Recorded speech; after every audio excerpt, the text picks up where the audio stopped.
Free audio post-production by alphonic.com. I keep 6 honest serving men. They taught me all I knew. Their names are what and why and when, and how and where and who. Thanks for joining me. I'm Jeremy Nicholson from Screen Matrix, and today I'd like to talk about the fundamentals of marketing as I see them. Now, before you run away, it may seem obvious, but please bear with me. It's important because so much of what's written about marketing, especially on social media, dives straight down to the complexities of brand perception or digital analysis. And yet without a clear brief or business plan, this is worse than useless. Most people know the first verse of Kipling's poem, but there's a second message. But different folk have different views. I know a person small. She keeps 10 million serving men who get no rest at all. So you ask too many questions, you get too many answers. You're overwhelmed. And if you're running a multi-channel e-commerce business with multiple campaigns and A/B testing, it's very easy to get lost in the analytics, metrics, KPIs, and the result is you get no rest at all. Furthermore, ask the wrong questions and you get the wrong answers. You can have the best rifle in the world, but if the sights are out, you're wasting a lot of ammunition. So to start the process, these are the questions I would suggest you ask in order to create the business plan or marketing brief to form the foundation of your business growth. So number 1, what is marketing to me and what need am I addressing? What measurements are important? 2, why should my audiences listen and respond? 3, who are my target audiences? Regulators, investors, competitors, market and other stakeholders. 4, where will I find, fix and address them?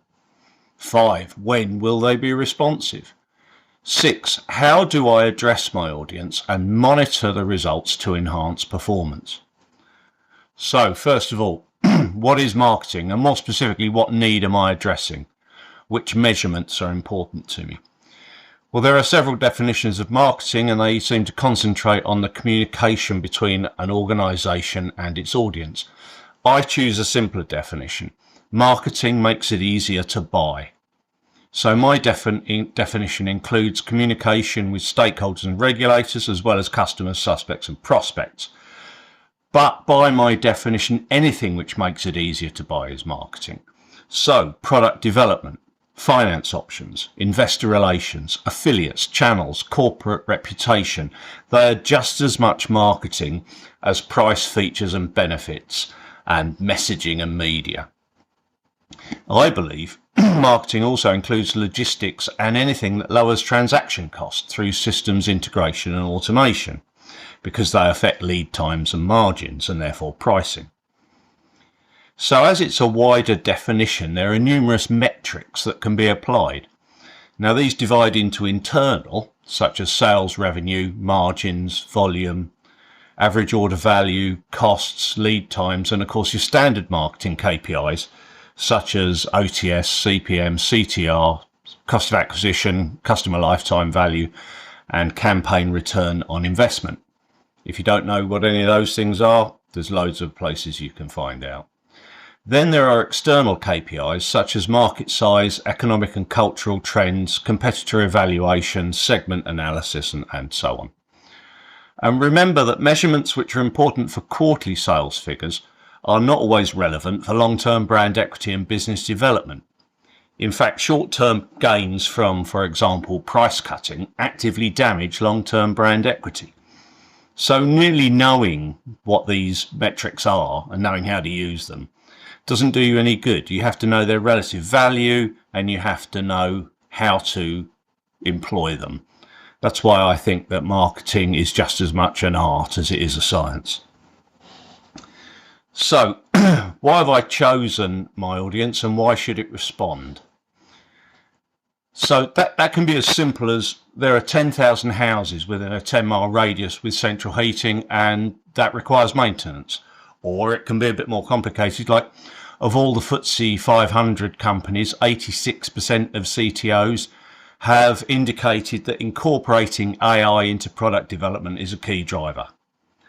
Of the two, I'd be more inclined to trust the former, but you get the idea.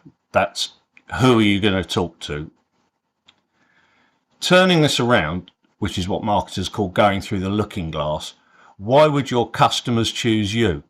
There may be 10,000 houses that need heating engineers. Why should they choose your services rather than the 50 or so other suppliers in your area? You can call this unique selling point or unique perceived benefit or whatever, but the question's the same. And in the vast majority of cases, what it comes down to is customer service or the personality of the brand. If that's you, then you are the personality of your brand. Who are my target audience, market and other stakeholders? Well, obviously there's suspects, prospects and customers. But what about your regulators, influencers, investors and suppliers? Nowadays, social media reviewers and influencers and bloggers and comparison sites, while they're not your customers, they're immensely important. So those are the people with whom you need to communicate. Where will I find, fix and address them? Well, that might mean where in a geographical sense, but it can also mean where in a media or channel sense, or in digital terms, it can mean what ecosystem do these people operate in. It usually means a combination of all three. Think about if you're a chef, you run a restaurant, so you might think that local business is all that matters. And then you might look at Tom Kerridge and other celebrity chefs who place so much emphasis on Instagram. The reach is global, surely it's a lot of wastage. And you may think, well, they're only doing it because it's free. Well, partly, but because restaurants of that type are destinations and customers will travel to them from hundreds or even thousands of miles away, there's a value in Instagram exposure there.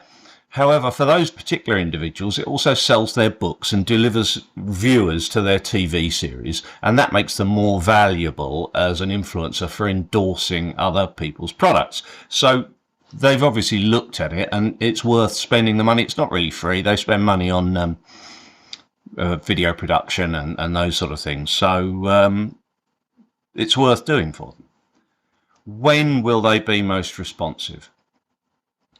Well, there are studies about how many prospects are capable of buying but are not ready to buy at any particular time.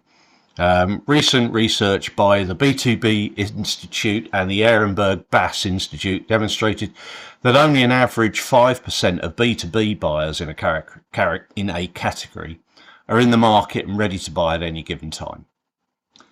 Well, that sort of information, whilst undoubtedly valuable for large-scale marketers, is of less immediate apparent value to the average SME.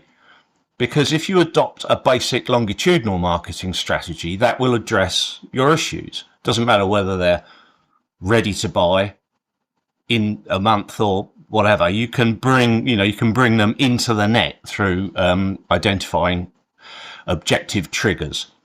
For this, you can either use data that you hold within your organisation, such as date of birth or postcode, or you can use external data. So in the B2B world, for example, forthcoming legislative change is always a business driver. Next, how? How do I address my audience and measure the results so I can enhance performance? How you address your audience is a combination of message and medium. The objective is to deliver the right message to the right audience at the right time. Now, there are acres of content on this subject, and thousands of people and businesses have been set up to offer consultancy and services, and mine is just one of them.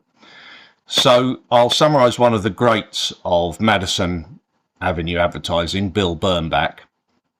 There are only really three creative ways to communicate a message: exposure, example, and endorsement. That's a very high level overview. And always remember that Bernbach operated at a time of mass broadcast communication and didn't include the internet, but the principles remain the same.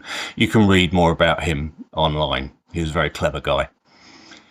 Exposure is obvious. A classified ad or a 48-sheet poster showing a logo it delivers measurable exposure.